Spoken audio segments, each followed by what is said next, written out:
de mercados, 8 y 14 minutos de la mañana. Hoy nos acompaña Gonzalo Rengifo. Gonzalo, ¿qué tal? Buenos días. Buenos días, Susana. ¿Qué tal? ¿Cómo vas? Pues la verdad que muy bien. ¿Sí? La verdad que muy bien, sí. Está empezando a templar un poco el tiempo, ya no hace tanto frío, ni en el clima, ni en los mercados, ¿no? Con lo cual, muy contento. Vale. O sea, que viene la primavera en los mercados financieros, porque yo no lo tengo muy claro, ¿eh? Yo, por si acaso, bufanda y guantes. Para eso estamos aquí, vamos a hablarlo, Bueno, enseguida me lo cuentas. Gonzalo Rengifo, director general de Pictet Asset Management en Iberia y Latinoamérica.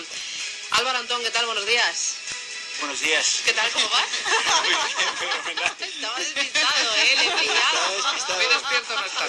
No, y eso que he venido en moto, con lo cual pensé que el fresquito me iba a despertarme, pero no. ¿Qué tal? ¿Cómo vas? Muy bien, de lunes, contento el fin de semana. Sí. Madrid-Atleti, buen partido, vamos a dejarlo ahí sobre un buen partido. Y ayer la manifestación fue interesante. Bueno. Álvaro Antón, Country Head para Iberia de Aberdeen Standard Investment. Inés del Molino, ¿qué tal? Buenos días. Hola Susana, buenos días. ¿Y tú qué tal? Pues muy bien también. Bien, arrancando la semana con fuerza, con ganas. Dispuesta a torear lo que haga falta. Exactamente. Inés del Molino, directora de cuentas de Roderiana Rivero, ¿qué tal? Buenos días. Hola, Susana. ¿Y tú has tenido fin de semana cultureta, como siempre? Sí, bueno, sobre todo el fútbol. No. Pero una cultura Vale. súper cultural.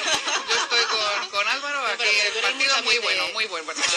Muy bueno el partido y no decimos más. Vale. Muy buen partido. Tú eres también muy de teatro y de... Sí, soy muy de teatro, es verdad. Y de pero- viajar, ¿no? Pero he visto una peli que hay que ver, ¿eh? ¿Cuál? A ver, La de ¿cuál? Viggo Mortensen. Es buenísima. Pero, Me ¿cuál es? encanta. ¿De qué va? Se llama Green Book. Ah. Es basada en una historia real de un músico de jazz que tiene que hacer que es negro y va haciendo una gira por el sur de Estados Unidos. O sea, en los tiene años que hacer que es 60. negro, pero no es negro. No, es negro y tiene que hacer una gira por Estados Unidos en los años 60 y entonces bien. pues es todo el conflicto racial, pero es que el papel de Viggo Mortensen yo creo que es de Oscar, clarísimo. de verdad. Vale. Estoy contigo en todo, Ana, porque también la vi. ¿Ves? el Ah, día. muy bien, Sí, muy bien. pero Peliculón. Yo es que estoy muy fuera de onda, ¿eh? Ya Hace un tienes montón que no voy tienes a... un sitio que ir. Bueno, Ana Rivero, directora de Estrategia de Mercado y Marketing de Santander Asset Management España. Bueno, vosotros me diréis, porque yo no estoy muy optimista. Tú, Gonzalo, sí, ¿no? Hombre, Susana, a ver, no A es ver. cuestión de estar optimista o pesimista. Yo creo que hay que ser realista. A ver. Yo creo que ahora mismo, leía yo, por ejemplo, ayer, ¿qué es lo que ha pasado? Desde el 24 de diciembre los mercados tocaron Nochebuena, tocaron fondo los mercados de puntista valoraciones, ¿no? Y viendo un poquito y haciendo resumen de lo que ha pasado desde Nochebuena hasta ahora, estamos con subidas de doble dígito en los mercados americanos, de 6, 7, 8% en los mercados europeos. Leía una noticia curiosa, en el Nasdaq ha subido casi un 20%, no ha habido una subida en tan pocas semanas, desde no me acuerdo desde qué año. Es decir, que realmente los mercados lo que han hecho este mes de enero, que hablábamos ahora al principio, ¿no? ¿Ha habido cuesta enero? Bueno, ha habido cuesta enero para todos desde el punto de vista de lo que cuesta empezar de bolsillo, pero desde el punto de vista de mercado, los mercados se han comportado razonablemente bien. No creemos que esto vaya a continuar con esta fuerza, por supuesto, pero yo creo que este comienzo del año, por lo menos, lo que nos ha dado es cierta tranquilidad, aunque sigue habiendo volatilidad, ¿no? Pero cierta tranquilidad en el sentido de que los mercados están empezando a fijar un poquito más en fundamentales, un poquito más, y lo que pasa es que ahora lo hablaremos, ¿no? Pero es que nos vienen un montón de temas por encima, ¿no? Tenemos el Brexit en unas semanas, tenemos el tema de China, también el 1 de marzo, China y Estados Unidos, la guerra comercial. Es decir, parece que están escampando algunos de los problemas, sobre todo con la parte de la política monetaria, pero yo creo que hay que ser de alguna forma realistas y ligeramente optimistas, ¿no? A pesar de Susana. Totalmente, yo creo que... No. Yo no voy a... Por En mi papel, alusiones. provocaros. Entra por alusiones, Susana. Álvaro. Nosotros estamos con Gonzalo y le añadiríamos esa volatilidad que, bueno, en cierto modo, bendita volatilidad, porque lo que no puede ser es que todo suba, que todo vaya con el momentum y que factores como la calidad tengan que tener otra vez importancia. Yo creo que o desde Aberdeen pensamos que el mundo sigue creciendo bien a unas tasas menores, por ponerlo en relación. En 2019 el mundo crece al 3,4, al 3,7 creció en 2018 y pero es verdad que en 2016 crecía al 3,2, o sea que es verdad que el mundo va a crecer menos, pero va a crecer con cierta sintonía. Además, los resultados que han ido publicando las empresas no están mal, son buenos resultados en general, 60% del mercado ha batido expectativas y bueno, más o menos bueno, el escenario, el caldo de cultivo es bueno y es estable para lo que pueda venir.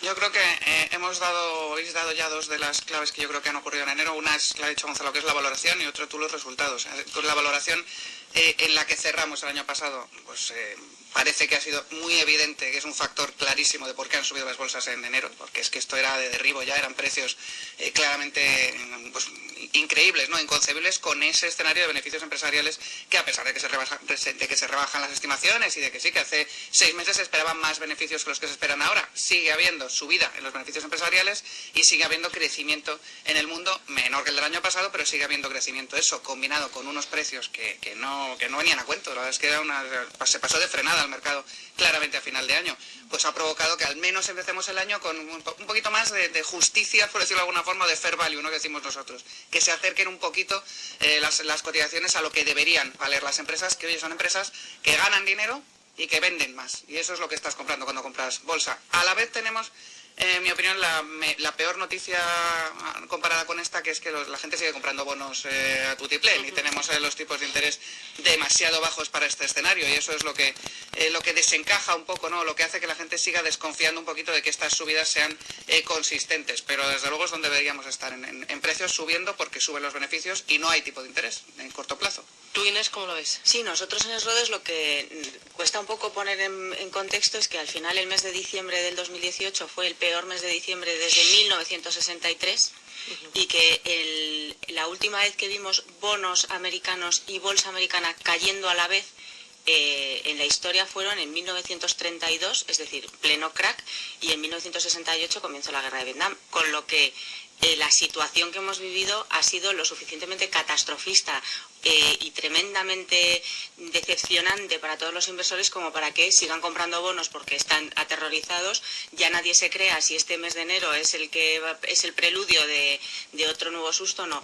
Nosotros, como lo estamos viendo, el 2019 nos parece que, independientemente del Brexit, que hará ruido, que independientemente de la guerra comercial entre China y Estados Unidos, que hará ruido, etcétera, etcétera, los activos de riesgo han estado tan castigados que las valoraciones se encuentran desde nuestro punto de vista atractivos. Hay que tener la mira muy cortoplacista. ¿Por qué? Porque todo el mundo tiene ahora mismo los riesgos de una posible recesión europea y una posible recesión americana. No se sabe cuándo ni se sabe en qué momento llegarán, pero normalmente la antesala de una recesión suele ser un batacazo en los mercados, y eso lo hemos vivido. Nosotros no estamos contemplando recesión, pero sí que es verdad que es un riesgo que empieza a planear encima de la cabeza de los inversores. Por lo tanto, ahí estaría un poco la justificación de igual prefiero bonos. Claro, vuelve otra vez el fantasma de la recesión, os lo digo porque hace pocas horas Christine Lagarde, la directora gerente del Fondo Monetario Internacional, habla de una tormenta que frene la economía. Dice que no tiene ninguna idea de los efectos que van a tener esas amenazas que vosotros ya habéis señalado, el Brexit, la guerra comercial, la desaceleración económica, pero habla de tormenta. Vuelve otra vez, porque hemos visto que enero ha ido bien, pero ahora ya el mercado ha empezado a corregir. ¿Es lógico que corrija o realmente, igual que nos pasamos en diciembre, nos hemos pasado en enero? Álvaro. Bueno, nosotros pensamos que sí puede haber una pequeña corrección. Lo que sí pensamos en general es que va a traer más volatilidad. O sea, en el mercado va a haber más volatilidad, va a haber más disrupción. Porque, por ejemplo, en el tema comercial de China y Estados Unidos, nosotros pensamos que se va a llegar a un acuerdo en marzo, pero va a tenerse que estudiar mucho el detalle. Lo decía nuestro jefe de equities esta semana, que le recordaba mucho a toda la época de Ronald Reagan, en el que peleaba Estados Unidos con la Unión Soviética. Entonces, la Unión Soviética era la potencia a destruir, a desarmar, a desmontar, pero el problema es que llegaron con la Unión Soviética y Unión Soviética hizo quiebra, ¿no? Eso, en principio, con China no lo vamos a ver. China está mucho más capacitada, es mucho más fuerte, tiene el yuan y el mundo depende mucho más de China de lo que dependía antes. Entonces, lo que vamos a ver es que se va a llegar a un acuerdo, pero que va a haber que estar muy atentos al detalle, porque este acuerdo va a tener miles de versiones, va a tener 1000 segundas fases. No es un acuerdo que se llega en marzo y se acabó el acuerdo. No, al final China y Estados Unidos se van a pelear por ser la hegemonía o la primera potencia mundial, y eso va a llegar. Entonces, todos esos problemas con el Brexit, con las elecciones de India en mayo, entonces todo ese tipo de cosas van a traer más volatilidad al mercado, pero eso no es una cosa mala. Lo que a lo mejor ha sido menos bueno es que el mercado de Estados Unidos se ha multiplicado con ciertas dudas que a nosotros nos crea o de forma financiera y no lo hayan hecho el resto de los mercados. ¿Por qué es eso? La verdad es que lo desconocemos o desconocemos el detalle, pero bueno, o está mucho en los mercados, en los bancos centrales, pero lo que no puede ser es que todas las economías hayan crecido al son de los bancos centrales. Y ya por terminar, claramente lo que ha habido es que todo el mundo crecía antiguamente, o en los últimos años todo el mundo ha crecido. Ahora el crecimiento va a ser distinto, Estados Unidos va a empezar a decrecer, esa política fiscal ya va a perder cierta fuerza, el consumo está perdiendo cierta fuerza, entonces hay una serie de cosas que van a hacer que las economías crezcan de forma divergente y eso va a ayudar también a esa volatilidad. Pero nosotros sí creemos que no va a haber tormenta, sino que va a haber un crecimiento más largoplacista. Hombre, a ver, yo estoy con Álvaro, es decir, el hecho de que haya volatilidad para los inversores clarísimamente es una señal un poquito de alarma en el sentido de que tienen que ser mucho más disciplinados desde el punto de vista de definir muy bien qué es lo que quieren, qué tipo de riesgo quieren asumir en carteras y qué tipo de rentabilidad. Yo creo que ahora mismo vamos a entrar en un entorno, como lo dice nuestro jefe de estrategia en PICTED, un entorno en el que hay que ser muy táctico, es decir, clarísimamente vamos a tener poca tendencia. Es verdad, como dice Lagarde, que nosotros nuestro escenario principal de trabajo es que va a haber una desaceleración, pero más suave de lo que el mercado de alguna forma o la prensa está diciendo, una desaceleración suave, es decir, vamos a crecer menos, las empresas van a ganar un poquito menos, pero claro, es como todo, es decir, una vez que has batido una marca personal de 100 metros en 10 segundos, dice, es que luego vas a correr en 10,2 que estás un poco cansado. Bueno, pues que 10,2 sigue siendo una magnífica marca. Entonces yo creo que estamos en una situación que no es tan mala, pero no es menos cierto también que una de las cosas que a nosotros nos preocupa mucho es el tema de liquidez en los mercados. Es decir, yo creo que estamos acostumbrados ahora mismo, durante los últimos 3-4 años, donde los bancos centrales han inundado de liquidez el mercado. Ahora los bancos centrales ya no están inundando de liquidez y lo que estamos viendo, y eso es un aviso a los inversores, es que cualquier movimiento, cualquier cambio de sentimiento del mercado es mucho más pronunciado de lo que era anteriormente. Es decir, un ejemplo, si el mercado tuviera que corregir un 5% porque hay unas malas noticias puntistas de resultados o una compañía en particular, en vez de un 5, baja un 15. Luego es verdad que luego a lo mejor recupera un 7 o un 8, pero realmente tanto al alza como a la baja va a haber mucha volatilidad en ese sentido, entonces hay que ser muy táctico, muy activo y luego intentar identificar y ser muy selectivos en las oportunidades. Yo creo que si hay algo que tenemos que hacer este año es ser muy tácticos y sobre todo fijarnos en empresas, no en macros, sino en empresas, que sería un poquito la clave, ¿no?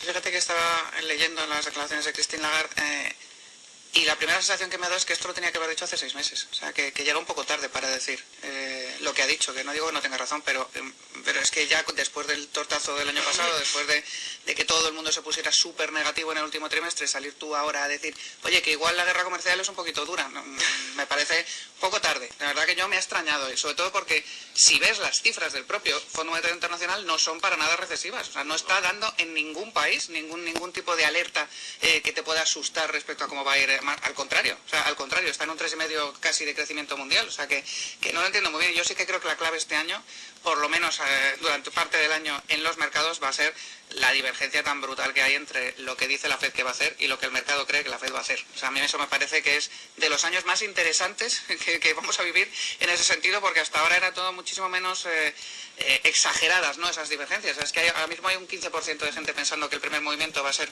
una bajada. La propia Yellen salió a decir que igual, ¿sabes?, que a lo mejor... o sea, eso es muy diferente respecto a lo que hemos vivido otros años. Yo creo que eso es lo interesante de este año, quizás. Sí, yo voy a coger una cosa que ha comentado Gonzalo de los inversores y las expectativas de rentabilidad que tienen, porque nosotros hacemos una encuesta global todos los años a 22.000 inversores con capacidad y disponibilidad para invertir en los próximos 12 meses, y la rentabilidad media esperada para los próximos 5 años a nivel global es de un 9,9%.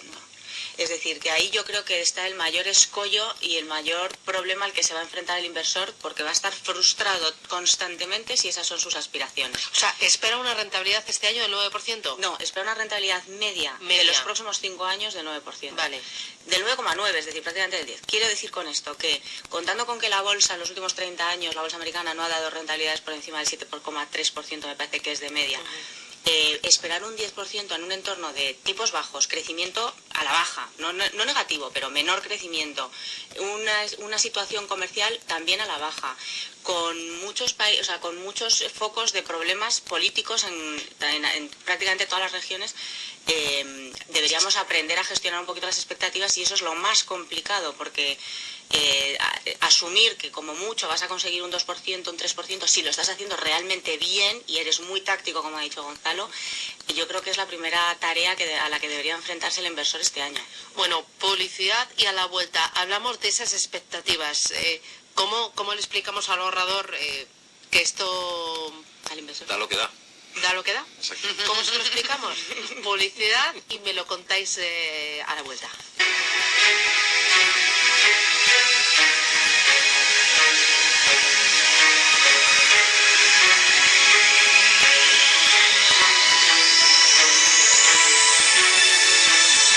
En Intereconomía, la tertulia capital.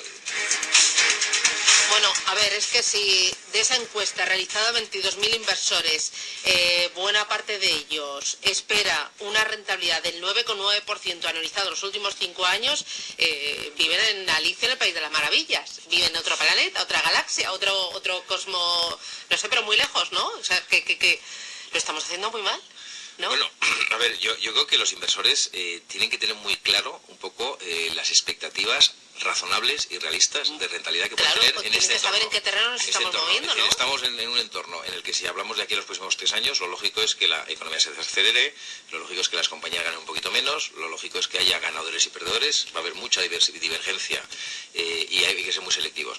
A nosotros si nos preguntan en PICTED un poco la hoja de ruta para los próximos 3 años, diríamos que conseguir una rentabilidad con una cartera del 60-70% de renta variable, conseguir una rentabilidad en torno al 5%, sería todo un éxito, de media.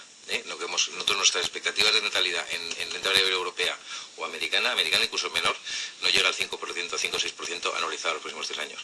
Eso es renta variable. 5%. 5-6%. 5-6% para bolsa americana. No, para bolsa europea. Bolsa. Ah, vale. En la americana estamos incluso por debajo. Entonces, y en la renta fija para el inversor de aquí, el españolito de turno, esto es que es 0 o 1.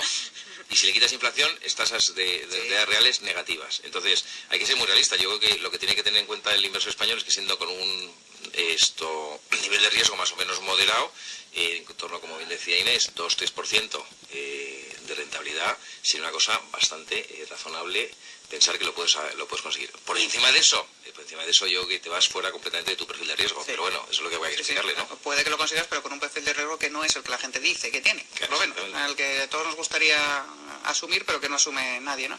Y luego hay una realidad paralela a esto que poca gente recuerda, lo estábamos comentando ahora, que es que tú sí puedes conseguir por encima del 4% de rentabilidad sin hacer nada.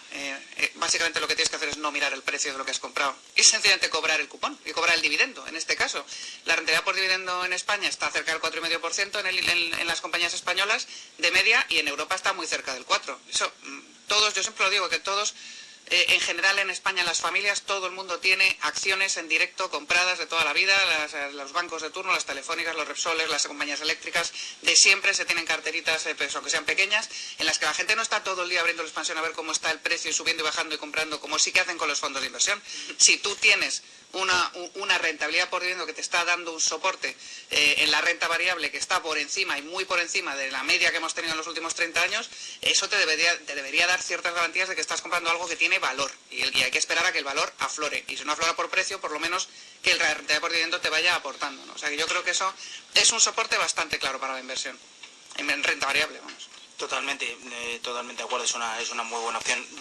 Desde Aberdeen Standard nosotros diversificaríamos un poco más, que no solo sea España, porque sí encontramos valor en otros países o en otras compañías. Al final, bueno, pues tenemos esa oportunidad de ver más allá, y bueno, sí pensamos que hay que diversificar un poquito más. Nos gusta la renta variable, nos gustan los alternativos, nos gusta la renta fija corporativa, especialmente hacia grados un poquito más mayores de riesgo, high yield o justo investment grade high yield. O sea, nos está gustando un poquito más para sacar ese 5%, un poquito más esa renta fija de mayor riesgo o peor calidad crediticia, que puede ser high yield o puede ser renta fija de mercados emergentes, donde la corta historia que tenga o la historia que tiene nos da la sensación de que nos ofrece un carry muy interesante, un yield muy interesante, con unos defaults muy reducidos. Entonces eso nos gusta más, nos gustan los alternativos, y apostaríamos, como yo decía desde el principio, 2019 y y en el medio y largo plazo viene difícil, va a traer más volatilidad. Y entonces pensaríamos en que hay que diversificar más, donde la renta variable, renta fija histórica, 60-40, no nos vale tanto y hay que empezar a meter diferentes activos a las carteras. ¿Vienes?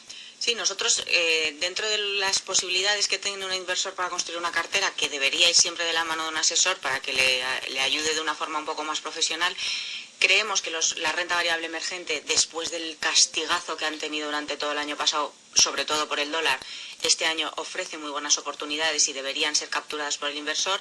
En renta fija es más complicado porque es verdad que buscar rentabilidades es más ajustado, pero también la renta fija emergente, tanto corporativa como gubernamental, está ofreciendo muy buenas oportunidades desde nuestro punto de vista, sobre todo en divisa local por el efecto del dólar, que, insisto, el dólar menos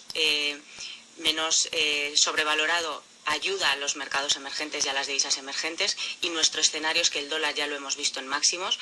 Y por la parte de materias primas o de alternativos, creemos que los alternativos tienen que ser ya algo básico y fundamental y dentro de cualquier cartera de cualquier inversor. Primero, para mitigar las volatilidades, y segundo, para diversificar. Es decir, la cartera de me compro X en renta variable y X en renta fija, ya creo que todo el mundo se ha dado cuenta de que necesita estar acompañado de inversión alternativa, llámese materias primas, llámese infraestructura, llámese activos más ilíquidos, que no hay que olvidar que el inversor español tiene un 80% en activos no financieros, que suele ser vivienda, es decir, lo más ilíquido ya se tiene, por lo tanto no debería asustarnos tanto invertir en ilíquidos. Y nosotros ya digo que creemos que el 2019 no va a ser un año tan malo para los activos de riesgo, podríamos llamarlos, como la gente está esperando después del 2018. Pero sí que es verdad que las oportunidades en renta fija emergente y en renta variable emergente nos parece que sí deberían de ser capturadas. Yo quise un comentario rápido, pero yo creo que es importante con las palabras de Ana. Es decir, yo creo que el inversor tiene que empezar a entender muy bien qué significa sensibilidad en el precio de los activos, sensibilidad, y eso es como el agua y el aceite. Es decir, yo creo que el agua y el aceite es una buena analogía de lo que pasa con el inversor español. Él cree que de alguna forma puede asumir niveles de riesgo de un determinado, y luego cuando llega en las correcciones se asusta, ¿no? Entonces, el nivel de sensibilidad de los tipos, es decir, de los tipos de activos que podemos invertir, yo creo que lo tiene que tener muy claro. Es decir, cuando hablamos de high yield, cuando hablamos de renta variable emergente, cuando hablamos de renta fija emergente, que le explique muy bien qué nivel de sensibilidad tienen a correcciones de mercado, porque estamos hablando de 10%, estamos hablando de doble dígito de sensibilidad, por hacerlo muy sencillo, doble dígito de sensibilidad a nivel de correcciones tanto hacia arriba como hacia abajo. Si es capaz de dormir con eso, pues puede ser interesante tenerlo.